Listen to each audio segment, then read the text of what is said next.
Hi, and welcome back to Hybrid Animation using motion capture in Maya and Motion Builder 2016. My name is Mark Butler, and I'm an animator and technical director.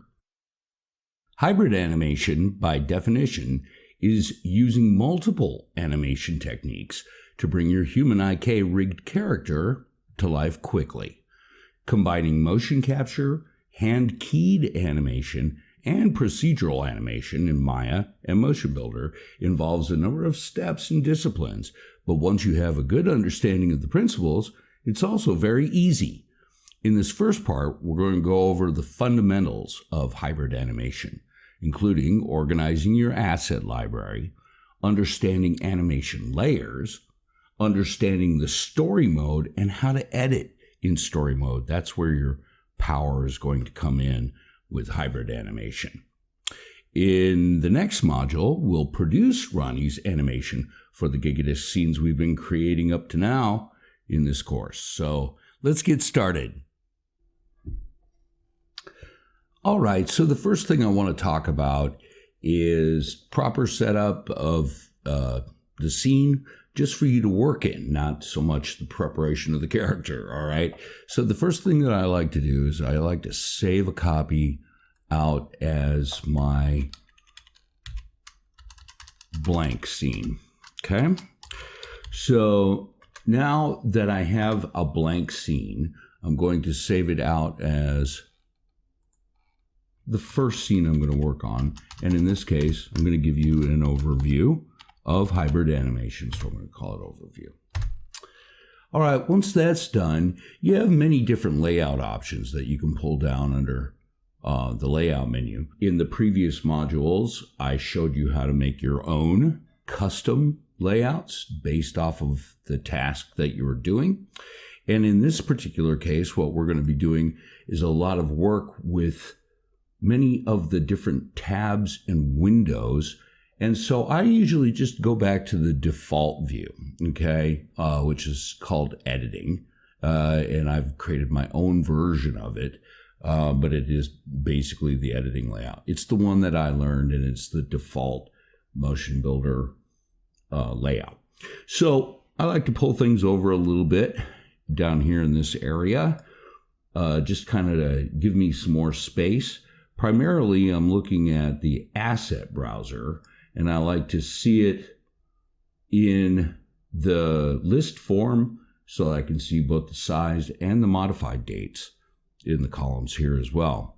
We'll be working with the key controls and the animation layers here in a bit, and we'll also be using the navigator to go between different elements in the scene and the story mode, which will be an important part of doing hybrid animation. One of the things that you'll notice is that the lighting is kind of default as well. I like to kind of lighten the scene up real quick, so I'm just going to go ahead and click Insert Light, and then I'm going to grab that sucker, and I'm going to move him into position, kind of, 3-point lighting setup, and then I'm just going to go ahead and boost his intensity up 30% or so. Then I'm going to go ahead and duplicate that guy, and then slide that over to the right, or his right, stage right.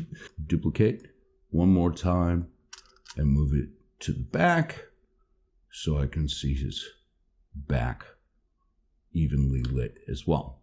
When you're doing animation, as a matter of fact, I want to pull that back and even brighten that one up just a little bit more, okay? So now things are looking pretty good. I want to adjust the height of the first one so that it gets kind of the tops of the arms, and then lower the height on the second one so it gets a little bit of the bottom of the arms. Okay, so now overall, we've got kind of a good sense of lighting. He still looks dramatic. If we wanted to, we could add still a third light, or a fourth light rather, and bring it up, and then maybe bring the intensity on that down, kind of like a face light, okay? So now when we look at our character, he's pretty evenly lit, but he still looks kind of cool, and that's just something I like to do, and I can turn those on or off as I need to. But it's right now, what I'm really focused on is his shape and how he's deforming, okay? So seeing him in a well-lit professional environment is the way to do it. Once again, I'm going to go ahead and save. Let's talk about the asset browser. All right. Now, the asset browser can be looked at in a number of different ways, as indicated here on the top. But I typically like the 2-pane setup in the list view. I'm usually dealing with lists over here. What I'm going to do is I'm going to show you first how to add a location on your hard drive to the asset browser window. Now, Motion Builder is very old school in its little layout here. What you actually have to do is you have to add the favorite path, and then you have to point onto your hard drive where that file is. Okay, so you can set up a whole project that way. You can organize your hard drive and then mimic it here in the asset browser. So some of these things come with Motion Builder, like in the templates folder and the tutorials folder.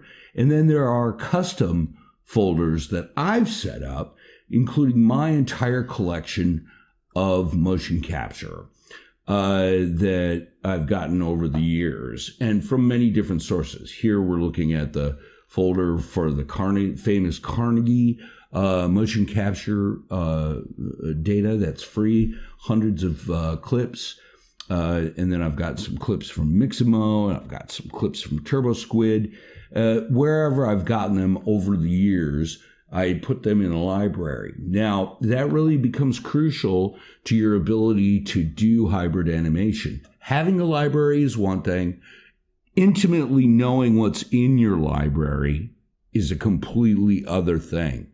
And so crucial to your ability to be fast and to be able to produce this kind of animation right on the spot. Okay? So to just kind of go over my list, we're going to be working from this list of moves today.